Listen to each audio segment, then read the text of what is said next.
thing about being laid up in bed was that I got to do a bunch of reading. So I ended up getting caught up on everything that I had sort of missed over the past couple weeks.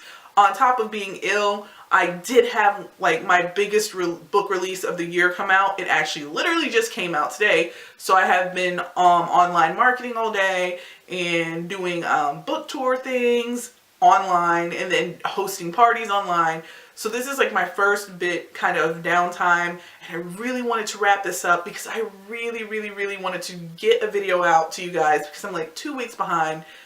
But sometimes when you're writing, you just have to really unplug, I have found, or I get burnout and I get really sort of overwhelmed because it is quite a lot to constantly navigate social media and then also be writing, and sometimes you just need a break.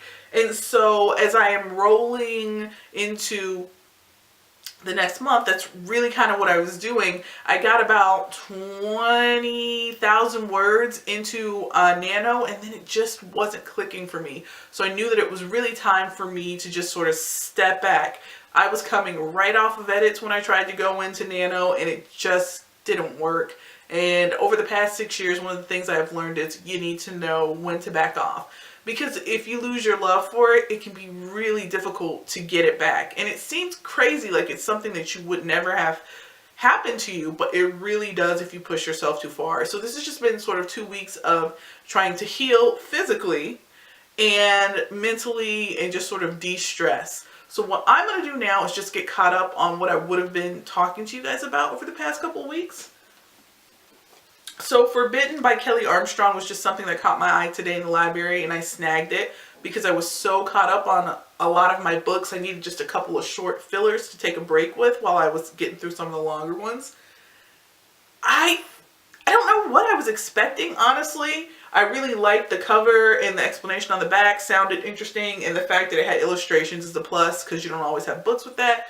But I just ended up being really bored with it. It was about basically the alphas in the pack find out that there is a wolf, and he hadn't acknowledged them. They didn't know why he was there. He had also almost changed in front of humans, so they were going down to sort of take care of it. And it ends up being sort of like a murder mystery because they find a dead body. And it sounds interesting, but there was something about the way that it was written that it just came across as info dumpy. So this just ended up being a 2-star read for me. I do like Kelly Armstrong, but I just wasn't vibing with this one in particular. Now we have The Graces by Laure Eve. First of all, this cover is gorgeous. I was super excited to get into it. Just the tagline, it takes more than black magic to become a grace. This book is heartbreaking because it had so much potential. You have a new girl who moves to town, and there is this family that the town is enchanted with. They're wealthy, they're mysterious, everybody thinks they're witches. And the girl just sort of locks onto them. And she has had something happen to her in her past. We know it's tragic, but we don't exactly know what in the heck it was for a really long time.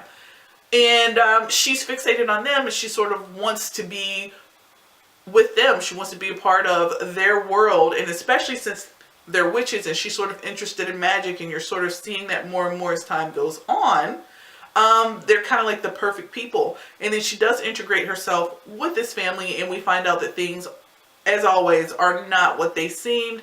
There was some interesting twist, but it just was super crazy slow, and it didn't pay off in the end. I just felt like I wanted a bigger payoff for going through everything, and I wanted to see more character growth. There were times where if they were on the cusp of something awesome, and she just sort of either copped out or pulled back, I'm not sure, but it ended up being just disappointing because I just thought it would be better. Like, it's such a good premise.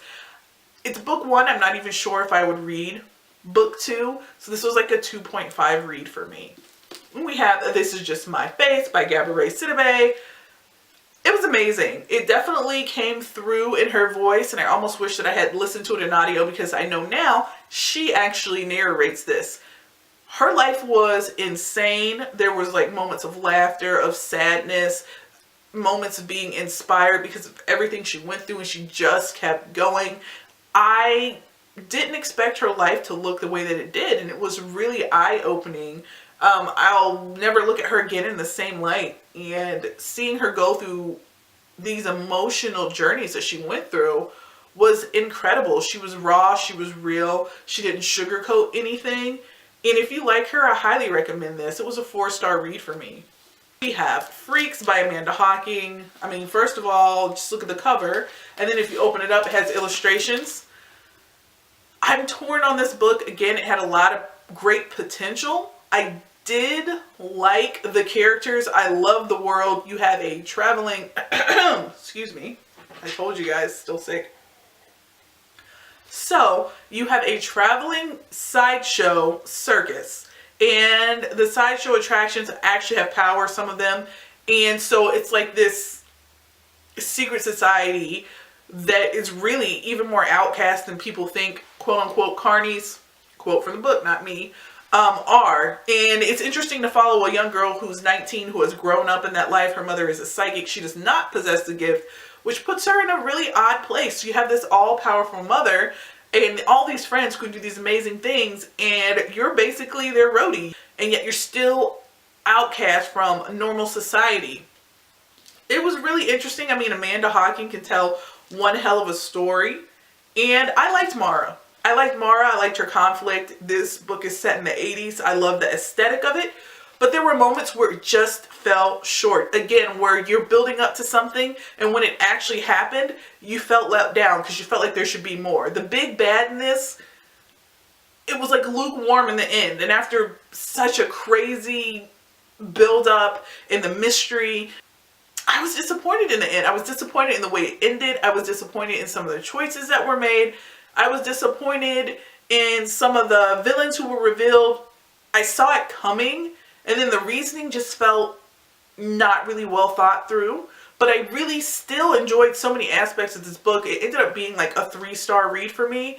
If you read this and had a different take on it, I would love to hear about it. This, The Magnolias Story by Chip and Joanna Gaines, very well may be my favorite read this month. I laughed my way, like literally, I laughed my way out loud through this book. I teared up. I felt inspired. It was amazing to sort of see behind the scenes. Like Chip and Jo are such a dynamic couple. They're such a powerhouse. You would never know the struggle and the climb they had to get to where they are. And seeing them sort of have ups and downs and have it level out made me feel better about pursuing my own dreams. So if you are especially are like an entrepreneur, or you're doing something creative and you're following your dreams and you're kind of like, I don't know if this is what I was supposed to do, I highly recommend this book for you. It's actually a 5-star read.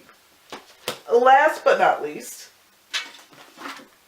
I have My Favorite Thing is Monsters by Emil Ferris. Wasn't into this book. I started reading it. I wasn't enjoying it. It's pretty freaking thick for a graphic novel. So instead of forcing myself, I just decided that it wasn't for me and I set it aside. And that is where I'm at with my reading. So I have like 2 to 3 books left in November. One I thought was connected to another series and it wasn't. So I'm not even going to try to read that because I'm trying to focus on one series at a time and get them knocked out. And I will tack on to my end of the week video and sort of catch you guys up on everything. I will be getting back to a regular filming schedule, but sometimes you just got to unplug, and I think we've all been there.